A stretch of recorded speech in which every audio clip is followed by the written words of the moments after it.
नमस्कार साथियों, मैं बाल मुकुंद धुरिया। आज 25 जून है। ऐसे तो 25 जून को आपातकाल दिवस मनाया जाता था।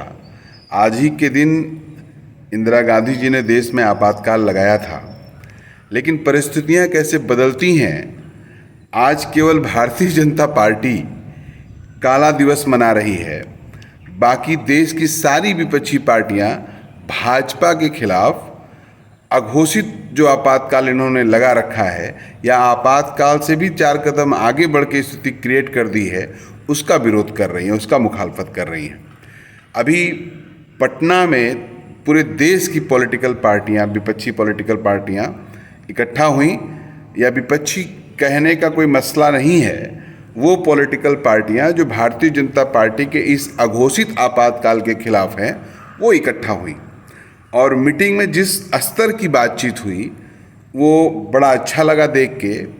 और वहाँ से लौटने के बाद हमारे उत्तर प्रदेश के युवा नेता अखिलेश यादव जी ने पहली बार लखनऊ के वरिष्ठ अधिवक्ता मरहूम जिलानी साहब के यहाँ पर कार्यक्रम में गए थे। वहाँ पर प्रेस से बात करते हुए उन्होंने बहुत ही सटीक शब्दों में चीज़ों को कहा।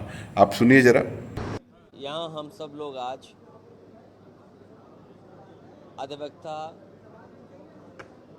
और एडवोकेट मिल्लत जफ़र याब जिलानी साहब को याद करने के लिए आए हुए हैं। जफ़र याब जिलानी साहब बहुत ही नेक इंसान थे। जहाँ वो समाज के लिए लगातार उनकी परेशानियों को दूर करने के लिए अधिवक्ता तो थे ही, लेकिन सच्चे दिल से लोगों की वो मदद करते थे। मैं इस मौके पर उनके सहयोगी साथी और जानने वालों से मिलने का मौका मिला है। हम सब यहाँ मिलकर के उन्हें याद कर रहे हैं। उनकी बातें, उनके साथ जो समय हम लोगों ने गुजारा, उनकी अच्छाई, उनके काम करने का तरीका, उन्होंने किस तरीके से लोगों को जोड़ने का काम किया। हमारे देश की सेकुलर फैब्रिक को कितना मजबूत किया उन्होंने। गंगा जमनी तहजीब को लेकर के उन्होंने हमेशा भाईचारे के लिए काम किया। ऐसे इंसान को हम लोग याद कर रहे हैं। आज श्रद्धांजलि उनको यही है कि उनके बताए हुए रास्ते पर हम लोग चलें और इस समाज को, देश को और आगे बढ़ाने का काम करें।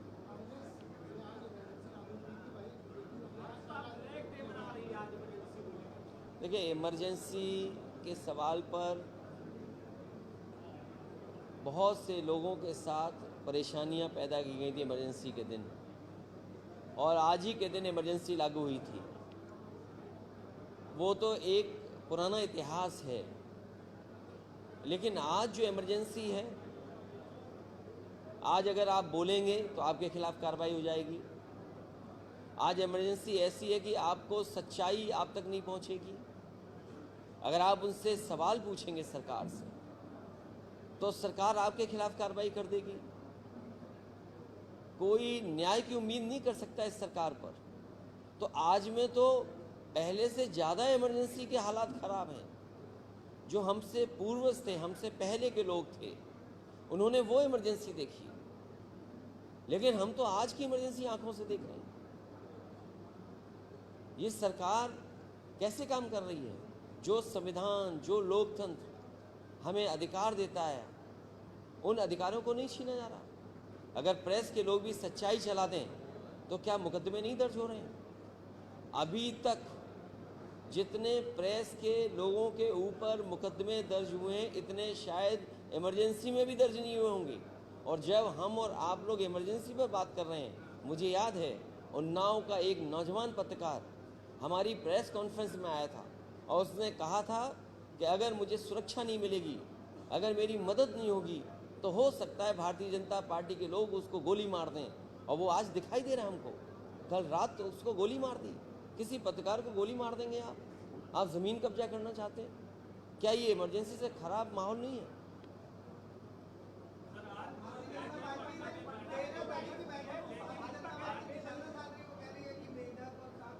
देखिए, भारतीय जनता पार्टी क्या कह रही है?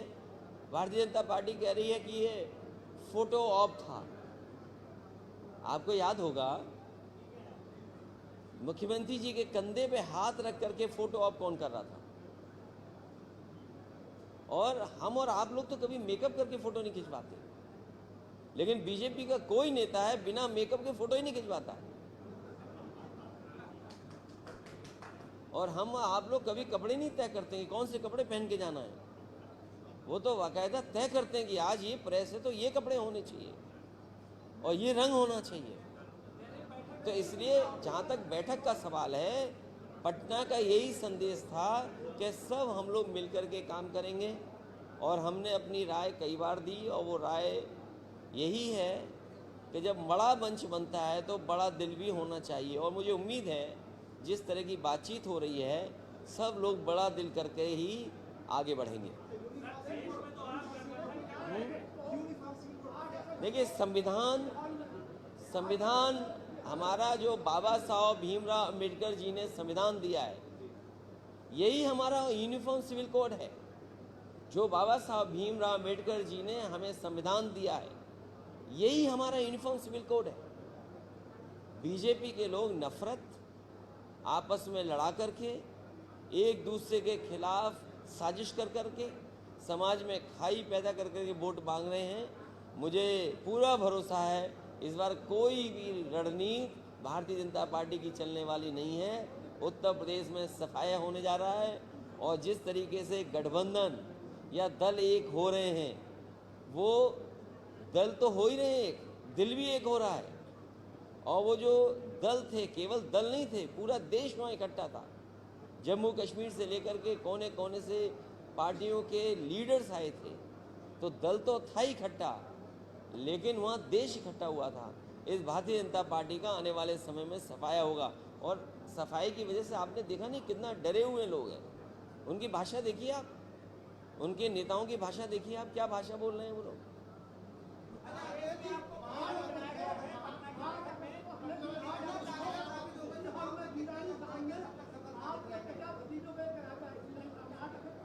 मुझे याद है कि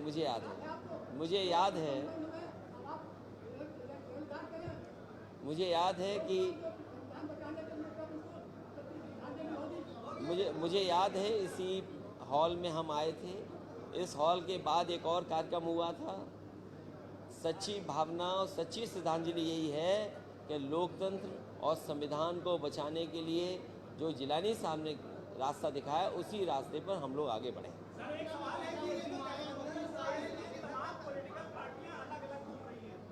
अरे कौन अलग घूम रहा है? कोई अलग नहीं घूम रहा है। इस बार मैंने कहा जनता एक है, और आपको बताया नहीं मैंने, एनडीए को पीडीए हराएगा। और पीडीए को आप समझते हैं कि समाजवादी पार्टी और पीडीए हराएगा। पिछड़े, दलित, अल्पसंख्यक, मुसलमान भाई मिलकर के इस बार भारतीय जनता पार्टी का सफाया करेंगे।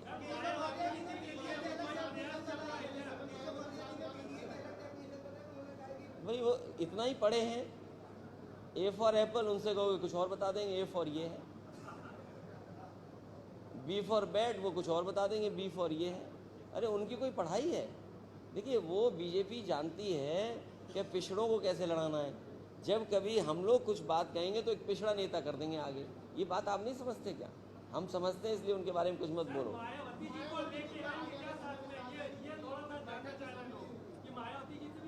देखिए, भविष्य क्या होगा कोई नहीं जानता, लेकिन भविष्य ये बता रहा है कि भारतीय जनता पार्टी का सफाया होगा। और इस बार जनता ने मन बना लिया है, और हम समाजवादी लोग पीडीए का नारा दे करके, समाजवादी और पीडीए मिलकर के भारतीय जनता पार्टी का जो गठबंधन है उसका सफाया करेंगे। अखिलेश जी ने किस तरह से अघोषित आपातकाल को व्याख्यायित किया, और प्रत्यक्ष उदाहरण के रूप में कि किस तरह से एक पत्रकार कहता है कि हमारी हत्या कर दी जाएगी और ठीक उसकी 2 दिन बाद हत्या कर दी जाती है।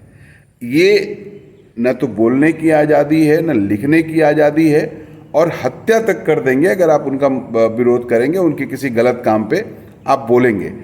ये दौर अघोषित आपात से भी कहीं आगे बढ़ गया है और हिटलरशाही की तरफ जा रहा है। तो ये जो एक विचार प्रक्रिया पूरे देश भर में बन रही है, ये भारत के लिए और भारत के भविष्य के लिए बड़ी अच्छी है। और जिस तरह से डंके की चोट पे लोग कह रहे हैं कि 2024 इस अघोषित आपातकाल वाले विचार का अंतिम साल होगा, आई होप कि ऐसा हो और ये समय भारतीय जनता पार्टी की सरकार का अंतिम साल हो। आप भी जरा सोचिएगा और दिमाग लगाइएगा। नमस्कार।